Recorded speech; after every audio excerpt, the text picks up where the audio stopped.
कहानी की शुरुआत में हम एक लॉरेन नाम की लड़की को देखते हैं जो एक लॉयर है।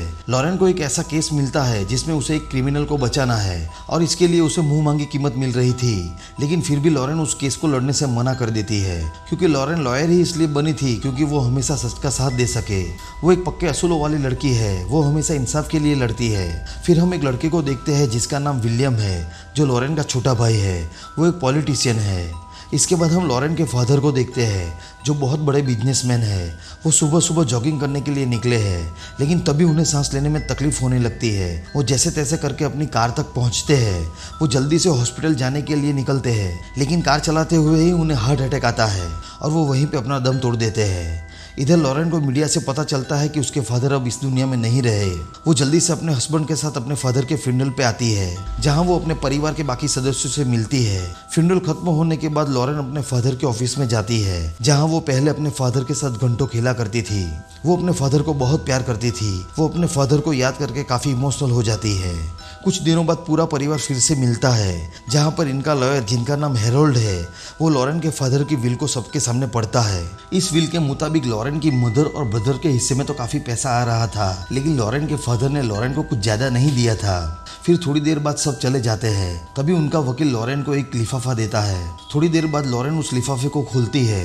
वो देखती है कि उसमें एक पेन ड्राइव और 2 चाबियां हैं। वो जल्दी से पेन ड्राइव को अपने लैपटॉप में लगा कर देखती है तो उसमें उसके फादर का एक रिकॉर्डेड वीडियो होता है जिसमें वो किसी बंकर के बारे में बता रहे होते हैं। साथ में वो ये भी बताते हैं कि ये एक राज है जो मैंने आज तक किसी को नहीं बताया। फिर लॉरेन उसकी बताई हुई लोकेशन पर पहुंचती है। वहाँ सच में एक बंकर होता है। वो वहाँ लगे हुए ताले को चाबी से खोलती है और अंदर जाती है। वो देखती है कि वहाँ पर एक आदमी है जिसे बांध कर रखा हुआ है। लॉरेन को पता नहीं है कि वो जिंदा है या फिर मरा हुआ है, इसीलिए वो उसे टच करके चेक करती है। तभी वो आदमी जोर से हिलता है। ये देखकर लॉरेन काफ़ी डर जाती है और वहाँ से निकलकर वापस घर पर आ जाती है। घर पे आने के बाद वो पुलिस को फ़ोन करती है, लेकिन तभी वहाँ पर उसका भाई विलियम आ जाता है जो उसे कहता है कि मुझे इस बात का काफ़ी बुरा लगा कि पिताजी ने तुम्हें बहुत कम पैसे दिए, लेकिन तुम चिंता मत करो, मैं तुम्हें मेरे हिस्से में से आधा पैसा दे दूंगा। लेकिन लॉरेन साफ साफ पैसे लेने से मना कर देती है। वो अपने भाई से कहती है कि मुझे पैसों का बिल्कुल भी लालच नहीं है और शायद ये बात पिताजी बहुत अच्छी तरह से जानते थे और इसीलिए उन्होंने मुझे कम पैसे दिए, और वैसे भी मैं अपने दम पे कुछ करना चाहती हूँ। अपने भाई के चले जाने के बाद लॉरेन उसके बचपन की फोटो देखने लगती है जिसमें उसके फादर उसके साथ खेल रहे थे। ये देखकर वो काफ़ी इमोशनल हो जाती है। उसे एक बात याद आती है कि एक दिन उसकी अपने फादर के साथ लड़ाई भी हो गई थी क्योंकि उसके डैड चाहते थे कि उनके कुछ दोस्तों का केस लॉरेन लड़े, लेकिन लॉरेन ने केस लड़ने से मना कर दिया था क्योंकि उसके डैड के दोस्त बिगड़े हुए थे और उस केस में सारी गलतियां उनके दोस्तों की थी, इसीलिए उसने वो केस लड़ने से मना कर दिया था। फिर अगले दिन लॉरेन एक गन लेकर फिर से उस बंकर में जाती है। वो देखती है कि वो आदमी सो रहा है। वो जल्दी से उस आदमी के फिंगरप्रिंट्स ले लेती है, लेकिन तभी वो आदमी जाग जाता है। ये देखकर लॉरेन वहाँ से भाग जाती है। फिर कुछ दिनों बाद लॉरेन फिर से एक मास्क पहनकर बंकर में जाती है। वो उस आदमी से पूछती है कि तुम कौन हो और यहाँ पर कैसे आए हो। वो आदमी उसे कहता है कि तुम्हें मेरे सामने मास्क पहनने की कोई भी जरूरत नहीं है। मैं अच्छी तरह से जानता हूँ कि तुम लॉरेन हो, एक काबिल वकील। तुमने अपने परिवार के खिलाफ जाकर शादी की थी। ये सब सुनकर लॉरेन अपना मास्क उतार लेती है। फिर वो आदमी लॉरेन से खाना मांगता है। लॉरेन उससे कहती है कि तुम अगर मेरे सवालों के जवाब दोगे तो मैं तुम्हें जरूर खाना दूंगी।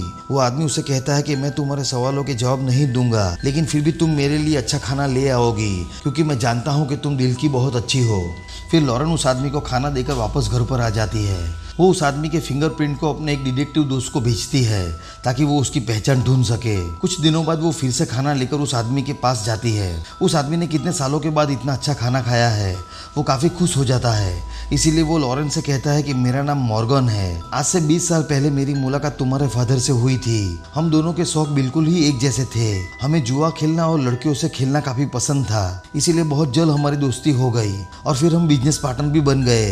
एक रात हम पार्टी से वापस घर पर आ रहे थे, तभी तुम्हारे डैड ने एक आदमी को गलती से अपनी कार से उड़ा दिया जिसमें उस आदमी की मौत हो गई। मैं चाहता था कि हम ये बात पुलिस को बता दे, लेकिन तुम्हारे डैड ने ऐसा करने से मना किया।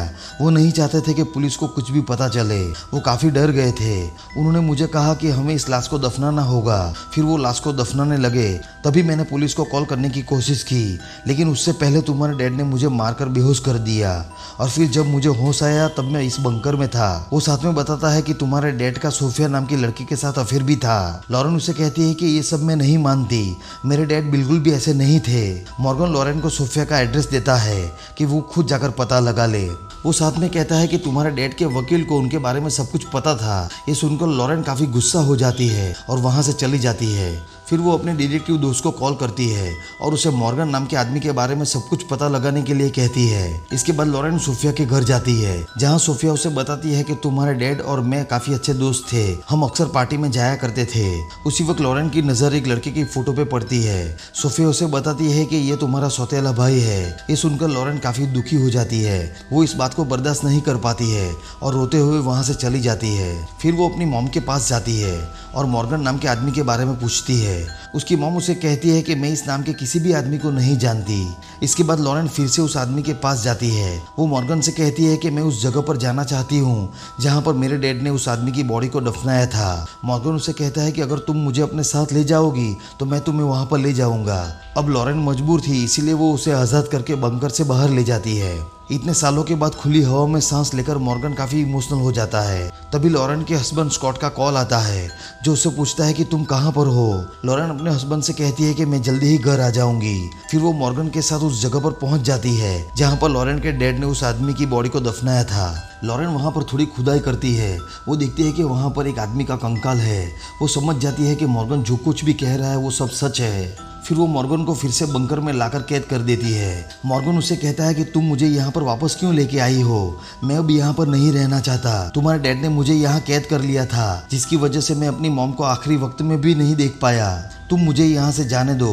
मैं वादा करता हूँ कि मैं तुम्हारी फैमिली की इस राज को कभी किसी को नहीं बताऊंगा। लेकिन लॉरेन ऐसा नहीं करती और उसे सॉरी कहकर वहाँ से चली जाती है। कुछ दिनों बाद वो फिर से मॉर्गन के पास आती है। वो उसे कहती है कि मैं तुम्हें आज़ाद कर दूंगी, लेकिन तुम्हें वादा करना होगा कि तुम हमेशा के लिए यहाँ से चले जाओगे। मॉर्गन उसकी बात मान लेता है। वो उसे कहता है कि जितनी तुम्हारी उम्र है उससे ज़्यादा साल मैंने यहाँ बंकर में गुजारे हैं, मैं भी यहाँ नहीं रहना चाहता। लॉरेन उससे कहते हैं कि आज शाम को मैं तुम्हें आज़ाद कर दूंगी।